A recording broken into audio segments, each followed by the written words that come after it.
Hi folks, thank you so much for joining me today. My name's Greg and this is all about candles. I am your self-proclaimed Canadian candle connoisseur, and today I have a candle review for you from DW Home. This is Peony and Passionfruit, or Peony. Peony, tomato. Excuse my greasy fingerprints all over it. Love, live, laugh, love. So I don't really buy DW candles to burn them earnestly. I buy them more for like decoration. I think they make some really pretty candles and they look really pretty when they're burning, but you don't get much out of them in terms of quality fragrance. If you watched my weekly wax wrap up from yesterday, I talk quite a bit about how I always find these DW candles at Winners and they always go on clearance for like $7, $8. And that's the point where I can't resist myself and I end up buying one. And that's what happened with this one. I feel like they have been trying really hard to up the quality of their candle game with mixed results. I also picked up a candle from them called Neroli. Now, I haven't burned this one yet, but this is beautiful. This is the best smelling DW candle that I have smelt, I think, ever. And the reason for that is that this is a dupe of Sea Salt and Neroli from Bath & Body Works. And in fact, I think that DW are basically copying their line of neutrals candles by releasing these. They're all sort of like minimalist packaging like that with one-word names: Neroli, Santal, Rose, etc. And this one smells just like Sea Salt and Neroli from Bath & Body Works, and it smells strong. So I might have a more earnest review coming up for you about this candle, but the current suspect and question is Peony and Passionfruit. I hate that it says love on the jar like that. It was part of a line that they put out of like wellness candles.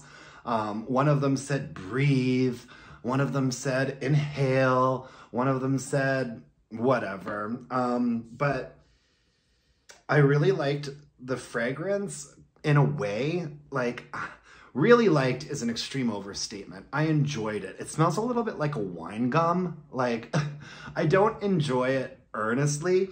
I enjoy it in like a 16-year-old girl type of way. But what impressed me about this was just how beautifully it burned. I mean, for a 2-wick candle, this is 15 ounces of paraffin wax with a 56-hour burn time. And if you want it in the States, as far as I know, they probably have them in like Marshalls and stuff there. But right now they're selling these on the website in the States for $29 American. I paid either $9 or $10 for this one at Winners. And I mostly just bought it for like the decor and ambience. I put it out on my balcony with the word love facing away from me and just let it sort of cast a pink glittery glow all over my little patio area.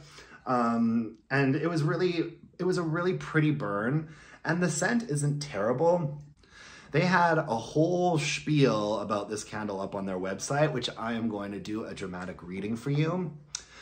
Pink peony petals and sweet island passion fruit accented by an enticing blend of cool cassava, hints of tropical fruits and sun-kissed citrus, balanced by sweet jasmine, gardenia, and soft musk.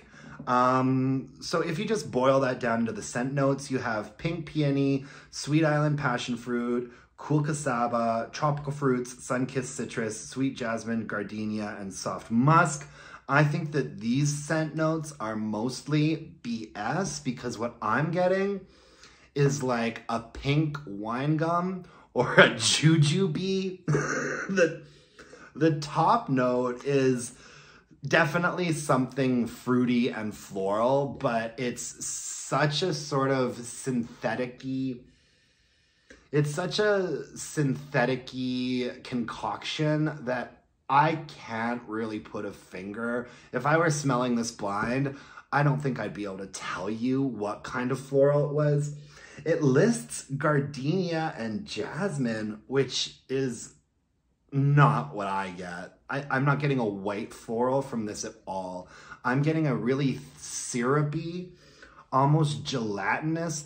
That's why I say like a jujube or a wine gum. There's almost like a gelatinous, fruity base note to it. And then that top note, you could call it peony. I would call it generic, what did they say? Generic tropical fruits. But not a tropical candle in the sense that there's any type of coconut or like a warmth to it. And I thought cassava was a pretty bold note for them to use. Cassava is a large melon, kind of like a cantaloupe or a honeydew melon. And I think they're usually, as far as melons go, cassavas are usually kind of floral and musky. And so, okay, maybe. I mean, would I repurchase this? No. Do I think you should purchase it? No.